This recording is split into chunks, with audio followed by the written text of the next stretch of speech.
Қымбатты көрермен, менің жанымда жас тілші үйірмесінің түлегі. Қазіргі таңда Алматы қаласындағы Ақпараттық технологиялар университетінің 3-ші курс студенті. Академиялық ұтқырлық бағдарламасымен Түркия мемлекетіндегі Өмер Хелестемелер университетінің білім көкжиегін кеңейтіп келген Аружан Садықбек. Аружан, бүгін сені өзіміздің орталығымызда көргеніме өте қуаныштымын. Қош келдің, көңіл күйің қалай? Ең бірінші Гүлден апай, сізге де көп рахмет. Мені елеп ескеріп осы сұхбатыңызға шақырып жатқаныңызға. Шыны керек, жас тілші үйірмесін де, сізді де өте қатты сағындым. Біз де сізді сағындық. Сіздерді көргеніме өте қатты қуаныштымын. Көңіл күйім сіздерді шақырғаннан кейін өте керемет. Қуаныштымыз, Аружан, қош келдіңіз. Енді осы журналистика саласында білім алып жүрген жас өркен ретінде өзіңізден алғашқы сұрағым келеді. Жалпы журналистика сіз үшін мінез бе, әлде мамандық па? Бұл салаға деген қызығушылығыңызды кім ашты? Алғашқы білім бәйгесіне табалдырық қалай басталды? Негізінен журналистика мүмкін өте бір қарапайым жауап болуы мүмкін, бірақ шынымен журналистика менің бала кезгі арманым болды. Өйткені журналист болуды мен 3-ші сыныптан бастап армандадым. Теледидардан қалай эфирді жүргізіп жатқан журналистті көрдім. Керемет, кішкентай кезден басталған арман. Сол арманыма соңына дейін адал болайын деп шештім де, ең соңғы таңдауым осы журналистика болды. Және де алдағы уақытта да өзімді тек осы бағытта ғана шыңдай бергім келеді. Жалпы бұл мамандыққа өзімнің қызығушылығымды ашқан менің бойымдағы қасиеттер деп білсем болады. Өйткені қаншама үйірмелерге қатысып бастадым. Сол кезде бойымда бір ораторлық қасиет барын байқадым. Және де ізденімпаз, сондай-ақ жазуға деген өзімнің қабілеттерімді байқай бастағаннан кейін осы журналистиканы таңдайын деп шештім. Ақылға да жүрекке де салғандағы жауабым бір болып шыққаннан өте қатты қуаныштым. Тамаша. Және журналистикаға айтар едім, журналистиканы тек махаббатпен таңдау керек. Өйткені көп адам журналистиканы ақылға салып таңдағандар соңына шыға алмайды. Соңына дейін апара алмайды. Бұл мамандыққа жай ғана қабілеттер аздық етеді. Бұл мамандықты жақсы көру керек. Бұл мамандықтың қиындығына шыдай білу керек. Мінез де керек. Өйткені бұл мамандықтың қиындықтары өте көп. Сондықтан да тек соған шыдай білген адам ғана осы журналистиканың шыңына шыға алады деп сенемін. Керемет, тамаша жауап деп білемін. Өзіңізді білеміз, тоғызқұмалақтан Қазақстан Республикасының чемпионысыз, одан кейін би, дебат, домбыра, теннис деген сияқты да өнерлерді бойыңыздан артық ұстаған жоқсыз. 8 қырлы, 1 сырлы деп. Осының барлығына оқушы кезіңізде уақытты қайдан таптыңыз? Шыны керек, мен туралы бұндай көп ақпарат білетіңізге мен таңғалып отырмын. Көп рахмет. Шынында негізі бұл барлығы қызығушылықтан туады ғой. Мен жаңағы өзім емендегі бұл үйірмелерге қатысудағы басты мақсатым өзімді табу болды. Мен қаншалықты үйірмелерге қатыса берсем, соншалықты өзімді тани бастайтынымды білдім. Сол үшін де барынша өзімді іздеу жолында барлығына қатысуға тырыстым. Өзімді әрбір салада байқап көргім келді. Және нәтижесінде өзімнің қалаған жүрегім, қалаған мамандықта тапқаныма өте қатты қуаныштымын. Негізінен, егер адам қаласа, кез келген нәрсеге уақыты болады. Тамаша. Өзім осы жас тілші үйірмесін жүргізетіндіктен қазіргі таңда журналистикаға деген сұраныс жыл сайын артып келеді. Өзіңіз жас тілші үйірмесінің түлегісіз. Ұлттық бірыңғай тестілеу қалай болды? Шығармашылық емтихан қалай болды? Ол шығармашылық емтихан тапсырған кезде оқушылардың бойына батылдық керек пе, әлде өзіне деген сенім керек пе? Қалай сіз осы дүниелерді алып шықтыңыз? Әрине, журналистика мамандығында конкуренция, яғни таластық өте көп қой. Сол кезде бір грантқа тіпті 10 шақты баладан таласады. Сол негізі көбінесе журналистиканы таңдап отырған оқушылар қорқады. Олардың бойында осындай қорқыныш бар, грант ала алмай қалсам. Ата-анасы тарапынан да қорқыныш көп. Енді кез келген оқушының мектеп түлегінің арманы ол әрине грант. Сондықтан сол үшін жұмыс істеу керек. Жалпы ұбт-дан, шығармашылық емтихандардан қорқудың еш қажеті жоқ. Ол әрине өмірдің соңы емес. Әрине. Мүмкін ұбт-дан өткеннен кейін бұндай сөздерді айту оңай болып көрінуі мүмкін, бірақ сонда да қаншалықты қорқыныш болса да оны жеңуге тырысу керек. Өйткені қорқыныш ол сіздің ойыңызды байлап тастайды. Ол сіз артық ойлана алмай қаласыз. Сондықтан да барынша тек оқи беріңіз. Өйткені оқыған сайын, сіз еңбектенген сайын ол нәрсенің жемісі болады соңында. Сондықтан шығармашылық емтиханда журналистиканы таңдап отқан әрбір түлек білуі керек. Екі пән таңдалынады, және шығармашылық емтихан 2 турдан да тұратын. Сол кезде әрине барынша дайындалып, барынша сол оқуға тырысу керек. сәттегі қобалжуды қалай жеңу керек? Біздің алдымызға тест берілді. Біз сол тестті оқу сауаттылығын бірінші орындап аламыз ба, Қазақстан тарихын бірінші орындап аламыз ба? Мен қайтсем уақытты ұтам. Мына оқып логиканы оқып отырған кезде мен қазір бүткіл уақытымнан айырылып қалмайын ба дейді бізге түлектер. Бұл жағынан не айтасыз? Шынында ең бірінші айтар кеңесім ол ұбт-ға кірген кезде Қазақстан тарихын орындап тастаған дұрысырақ бірінші. Өйткені Қазақстан тарихы ол жатталатын нәрсе. Өзгермейді. Қазақ хандығы 1465 жылы алынса, солай қалады. Оны ешкімнің өзгертуге хақы жоқ. Ол тарих өйткені. Ол факт. Ол жаңағы нәрселерді сіз бірден таңдайсыз. Оқыған кезде бірден жауаптарын біліп отырасыз. Сондықтан Қазақстан тарихын тезірек істеп тастау керек. Және де бірақ сіз Қазақстан тарихында да логикаңызды қоса аласыз. Жаңағы даталар, яғни уақыттарды, хронологияларды ойластырған кезде де сіз әрқашан логикаға салып ойлансаңыз, онда сіз шынымен дұрыс шешімді, дұрыс жауапты таңдай аласыз. Одан кейін оқу сауаттылығы әрине жеңілдеу, жарас жеңіл. Жай ғана қазақ тілін білсеңіз, оқи алсаңыз, шешіп шығаруға болады. Мәтінді дұрыс оқу керек. Ал шығармашылық емтихан туралы не айтасыз? Шығармашылық емтихан ең бірінші эссе. Кез келген енді болашақ журналист жаза алу керек. Ең бірінші. Эссені жазу менің ойымша мүлде қиын емес. Жай ғана өз ойыңызды барлығын аргументпен, фактпен келтіре отырып, негізгі бөлім, қорытынды, кіріспе деген нәрселерді сақтана отырып, солай жазып шығуға болады. Ал екінші кезең портфолио. Ал портфолиода сіз әрине ең бірінші өзіңізді көрсетуіңіз керек. Мен портфолио қорғау кезінде мен әрқашан кілт сөздерді қолданып отырдым. Яғни менің басты мақсатым жаңағы комиссия мүшелерінің ойында қалып қалу. Өйткені ол кісілердің алдына қаншама адамдар, балалар келеді. Соның ішінде мен ерекшеленіп тұруым керек деген нәрсе болды. Сондықтан мен барынша ерекше сөздерді қолдануға тырыстым. Жаңағыдай мен не үшін грантқа лайықпын деген сөйлемдерді, одан кейін мен өзімді грамоталардан үй салушы ретінде таныстым. Тамаша. Мектеп оқушы кезіңізде де түрлі сайыстардың, түрлі шаралардың, ғылыми жобалардың жеңімпазы атандыңыз, және сол кілт сөздерді қолдану арқылы бұл сіздің кемел келешегіңізге үлкен әсерін тигізді дейсіз ғой. Тамаша. Енді біздің көрерменді де, ата-аналарды да, оқушыларды да қызықтырып отырған бір сұрақ бар. Ол Түркия мемлекеті жайлы. Аружан аудиториядан Анкараға дейін қалай жетті? Түркия баспалдақтары туралы әңгіме өрбітсек осы тұрғыда. Шыны керек, жоғары оқу орны ол мүмкіндіктерге толы мекен. Сондықтан барынша сол мүмкіндіктерді көріп пайдалансаңыздар, онда сіздердің болашақтарыңыз жарқын болады.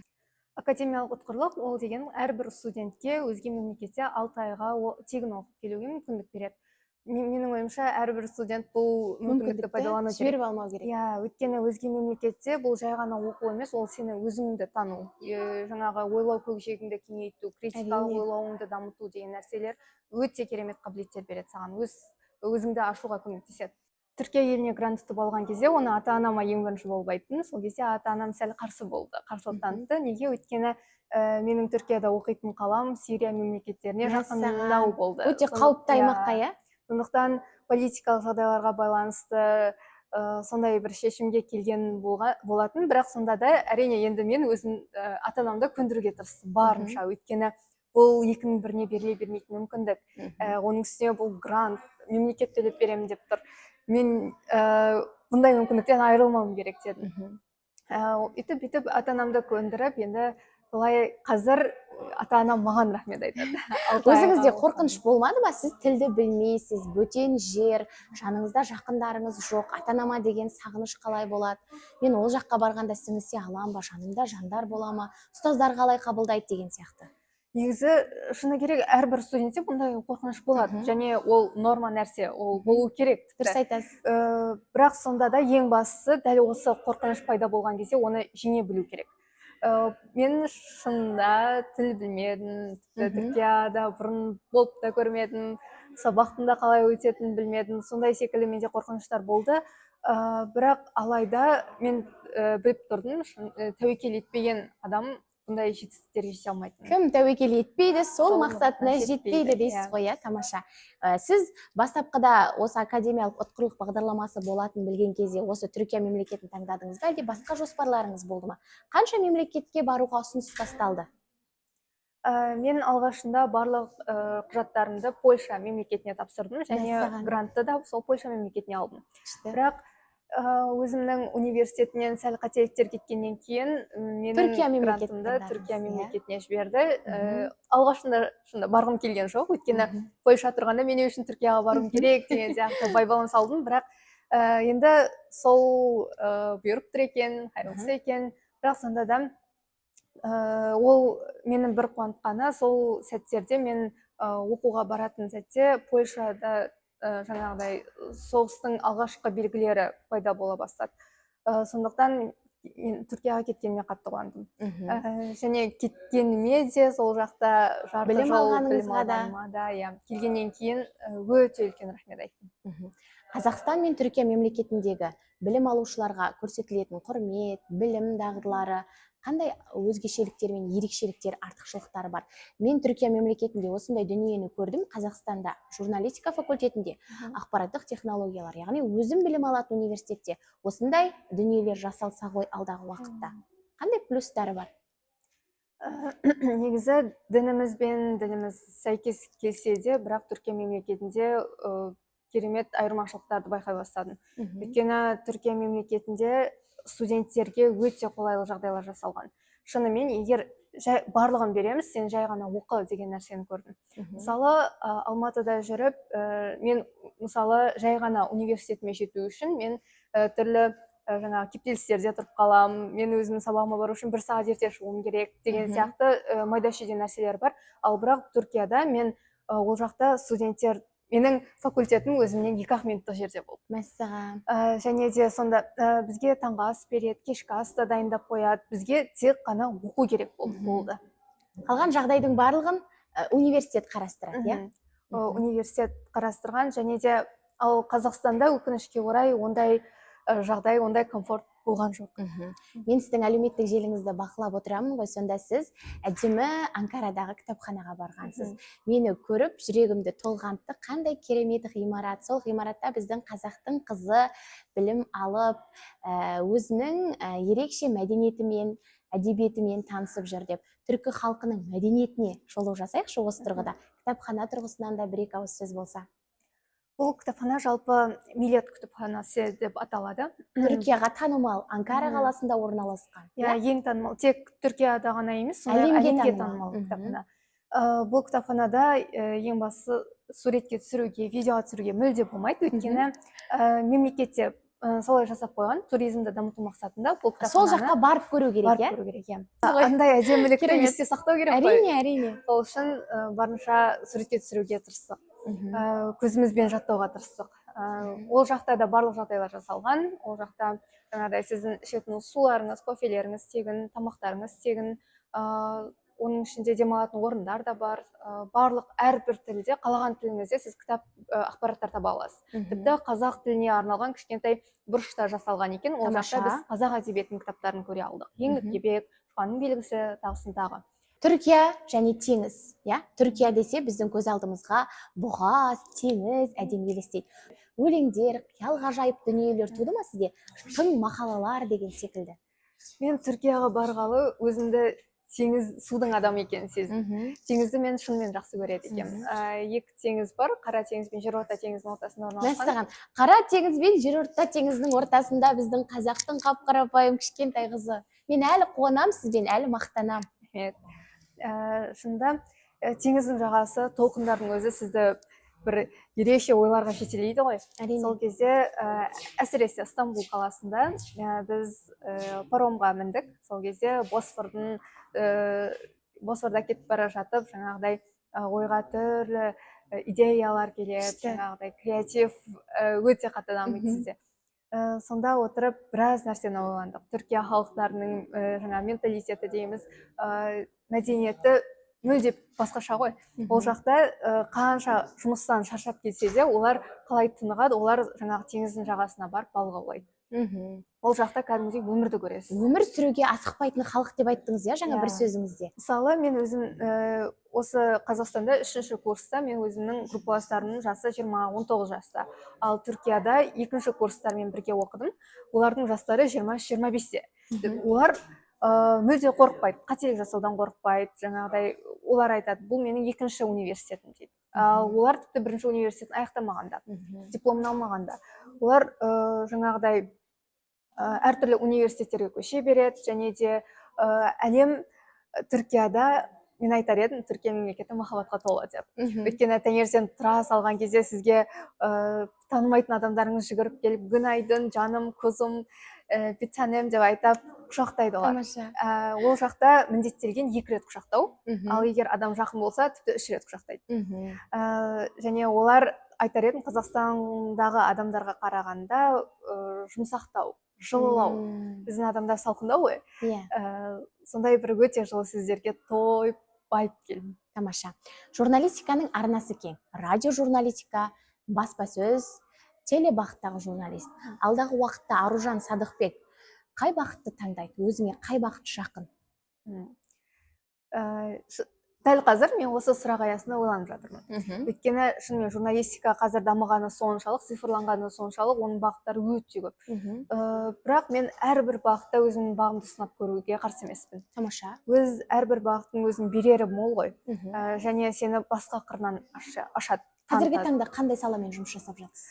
Дәл қазір мен түрлі веб-сайттарда, яғни изданиелерде мақалалар жазумен айналысып жатырмыз. Қазір аналитикалық болсын, өте ауқымды, көлемді мақалалар жазумен айналысамыз. Орыс тілінде жазып жатырсыз? Орыс тілінде, иә. Тамаша.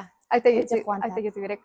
Оңтүстіктің қызы ретінде орысша сөйлеймін. Осы жерде де мойындай салайын, шынымен орыс тілін мен осы уақытқа дейін білмеген болатынмын. Мектеп бітіргенше. Бірінші курста Алматыға қалай түстім? Алматы енді орыс тілді қала ғой. Сондықтан ол жақта міндетті түрде орысша үйрену керек болды. Бір жағынан өзімнің мамандығыма да керек болды. Сондықтан тілді үйреніп бастадым. Енді қазір тіл білген сайын сіздің мүмкіндіктеріңіз көбейе береді. Және жаңа айтып отырсыз ғой, білімге аш болу керек. Білімге қызыға да қызғана қарау керек. Сол үшін осы жағынан мен өзімді дамыта алдым. Тамаша. Алдағы уақытта Аружан Садықбектің алға қойған жоспары қандай? Енді Түркия мемлекетінен келгеннен кейін, енді бір саяхаттағаннан кейін адам саяхаттағысы келеді. Енді барынша саяхаттауға, ел көруге, жер көруге тырысамын. Алдағы уақытта бакалаврды бітіргеннен кейін магистратураны да шетелде оқысам ба деген ойым бар.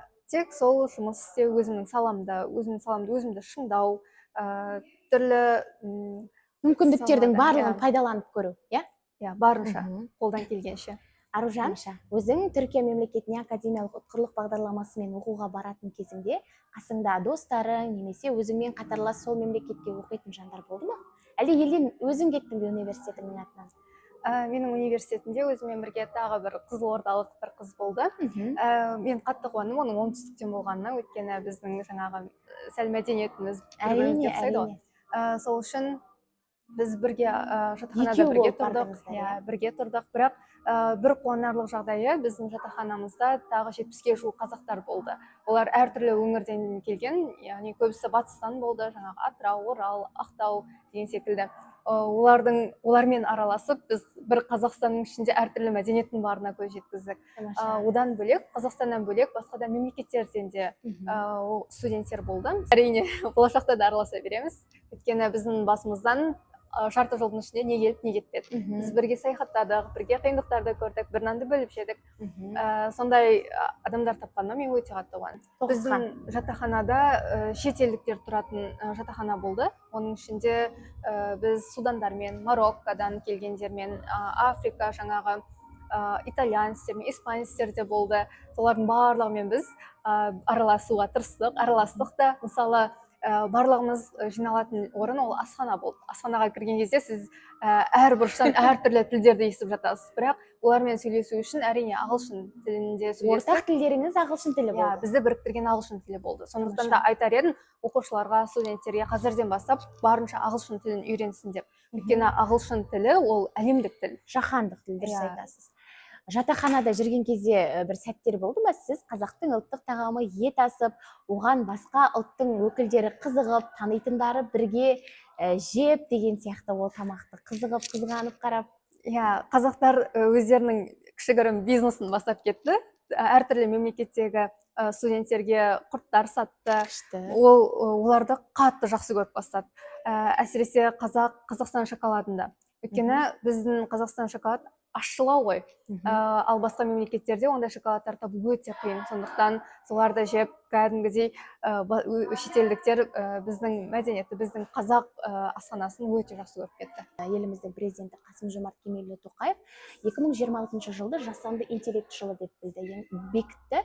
Енді өзіңіз шетелге барып келген студент ретінде біздің Қазақстанның ғылым жағына IT маман ретінде қандай бір жоғарғы үлес қоса алар едіңіз? Қандай тың дүниені алып келер едіңіз елімізге? Қазақстан қазіргі жас мемлекет болса да, көбінесе дамуға аса зер салады ғой. Сондықтан көп жағдайда бізде цифрланған жүйелер орнатылған. Тіпті біз төлем жасайтын кезде де қазіргі таңда алақанмен де, көз жанарымызбен де жасай аламыз. Ал бір өкініштісі, Түркияда әлі ондай нәрсе жоқ. Мысалы, тіпті Түркияда жай ғана телефонға мегабайт салу үшін олар кәдімгідей қаланың ортасына барып, сондай арнайы офиске барады. Бұлайынша негізі Түркияда Қазақстаннан үйренетін заттары өте көп екен. Тамаша. Шетелде оқу әрбір қазақ қызының, әрбір қазақ баласының арманы десек артық айтқандық болмас.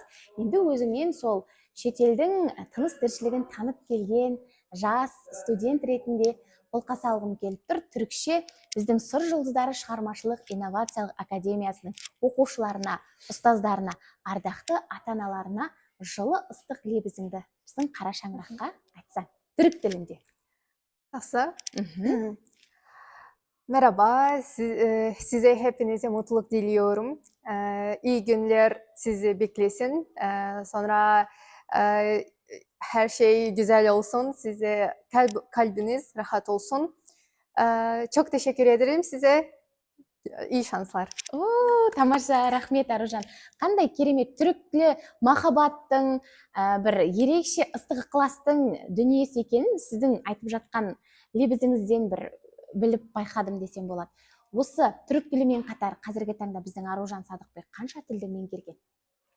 Нақты бір тілді мен жетік меңгердім деп айта алмаймын, өйткені әрбір тілдің соңына дейін түсіп, үйренем дегенше қаншама уақыт кетеді, бірақ сонда да өзімнің еркін сөйлей алатын 4 тілім бар. Тамаша.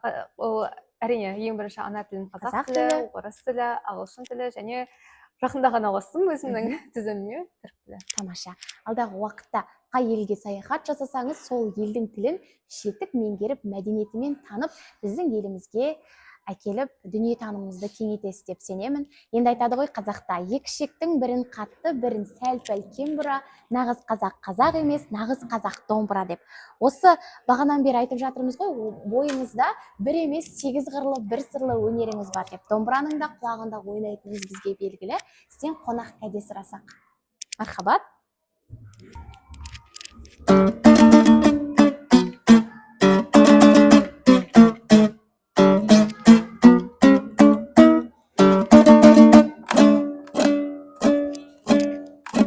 Бәрекелді.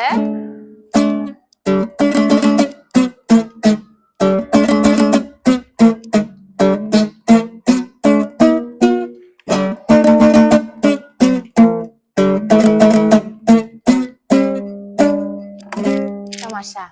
Аружан, осы бір әдемі әуеніңізді ойнап отырып, Түркия мемлекетінде Қазақстанның ыстық бауырсағын, дәмді қазысын, әдемі шұбат, айран, қаймағын саңған кездеріңіз болды ма? Шынында, басында Қазақстанда жүріп, ол нәрсені сезінбейді екенсің де, тек шетелге жаңағы бір ел аралап шетел көргеннен кейін шынымен сағыныш болады екен. Әрбір қазақстандық, әрбір қазақ шетелде жүріп, сол бір Қазақстанның асханасын қатты сағынады. Аружан, бүгін сені бүгінгі біздің орталығымыздың төрінде көргеніме өте қатты қуаныштымын. Сен біздің жас тілші үйірмесінің болашақ оқушыларына, қазіргі бітірейін деп тұрған түлектеріне және осы Сыр жұлдыздары шығармашылық инновациялық академиясының барша оқушыларына үлгісің. Біз сенімен қашанда мақтанамыз. Өзім сендей шәкірт тәрбиелегеніме өте қатты бақыттымын, қуанамын. Әр уақытта өзіңнің жетістігіңмен қуанып отырамын. Саған тек қана шыңға шығатын алпауыт мақсаттар, армандар тілеймін. Біздің әдемі бір өлең жолдары бар ғой ақын жазушыларымыздың. Қараңғы қазақ көгіне өрмелеп шығып күн болам, қараңғылықтың көгіне күн болмағанда кім болам деп. Сол сияқты сіз біздің сыр елі, жыр елінің күні болып, жалғыз өңірде емес, республикада, халықаралық деңгейде біздің атымызды көкке шығарып жүріңіз. Болашақта сізді әлем журналисті ретінде танып, мақтанып, марқайып жүрейік. Аман болыңыз. Көп рахмет. Бұл сізге деген кішкентай ғана сыйым, ұстаздың шәкіртке деген ыстық ықылас деп қабылдаңыз. Рахмет. Аман болыңыз.